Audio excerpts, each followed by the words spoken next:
Assalamualaikum warahmatullahi wabarakatuh. Nama saya Serlis Tambu G701181192. Baiklah, di sini saya akan menjelaskan bagaimana cacing bisa masuk ke dalam tubuh. Nah, yang pertama itu ada cacing gelang. Nah, penyebaran cacing gelang ini dia melalui makanan yang telah terkontaminasi oleh telur cacing. Nah, cacing ini kemudian hidup dan berkembang biak di dalam usus kecil. Dalam perkembangannya, larva dari cacing gelang ini bisa masuk ke pembuluh darah dan menuju ke paru-paru, menimbulkan pneumonia atau peradangan pada paru-paru. Nah, yang kedua itu ada cacing kremi. Nah, cacing ini dia juga menular dari tangan yang telah terkontaminasi oleh telur cacing. Nah, cacing ini hidup di dalam usus dan berkembang biak dekat dengan asus atau lubang pantat. Nah, kemudian cacing tambang ini dia itu masuk ke dalam tubuh lewat makanan atau tangan yang terkontaminasi oleh telur cacing. Nah, ini bisa juga masuk secara langsung lewat kulit. Nah, cacing dewasa pada jenis ini mempunyai panjang 1 cm dan tebal pin. Nah, kemudian kalau masuk ke dalam tubuh manusia, cacing ini hidup dan berkembang di dalam saluran pencernaan atau perut pada penderita. Nama saya Isnaya Safitri Kandia, Tambu G701181143. Jadi di sini saya akan menjelaskan obat diantel pamuat. Obat ini memiliki indikasi cacingan akibat infeksi. Dosis obat ini yaitu 4 mg per hari secara oral dan tidak lebih dari 1 gram per hari. Mekanisme kerja obat ini yaitu depolarisasi atau blok neuromuskular dengan menghambat kolinesterase yang menyebabkan kelumpuhan dan kejang pada cacing. Farmakokinetik obat ini yaitu diabsorpsi dengan sedikit menyerap, metabolisme sebagian di hati, distribusi mencapai puncak plasma 1-3 jam, kemudian akan diekspresikan melalui feses 50% dan melalui urin 7%. Selanjutnya saya akan menjelaskan mengenai obat piperacin sitrat. Jadi obat ini memiliki indikasi infeksi cacingan akibat cacing kremi dan cacing gelang.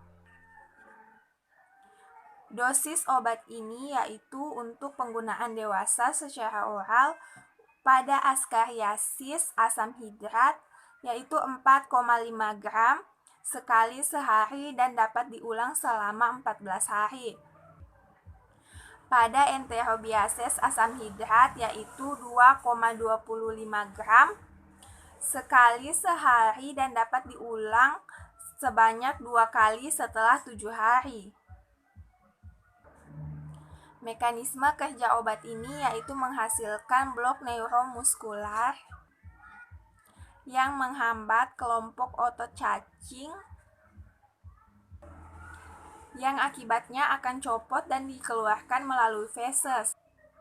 Farmakokinetik obat ini yaitu diabsorpsi sedikit di saluran GI atau melalui oral, kemudian di metabolisme sebagian di hati dan distribusi sebagian ke ASI.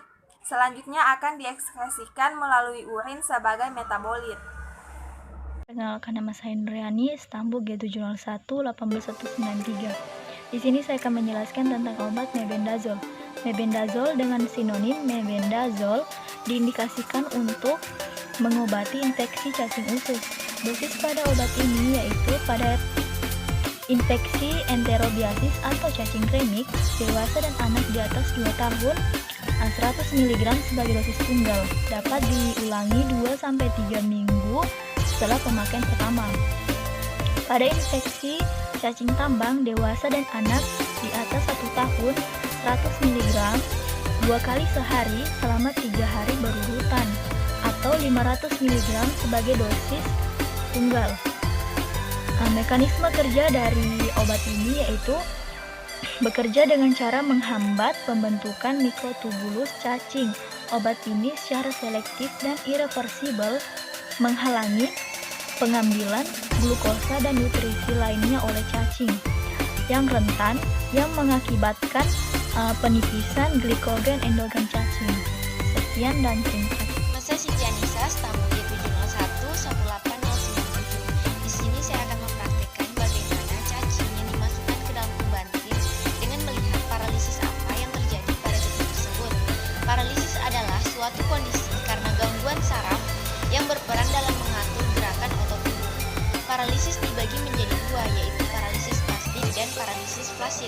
Paralisis spastik yaitu ketika otot-otot yang mengalami kelumpuhan menjadi kaku atau kejang dan muncul gerakan-gerakan tak terkendali.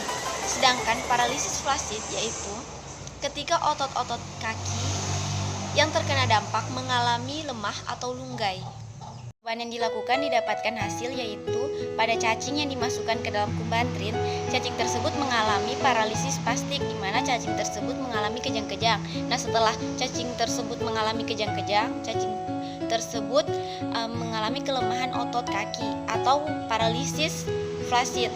Nah, setelah itu cacing mengalami kematian.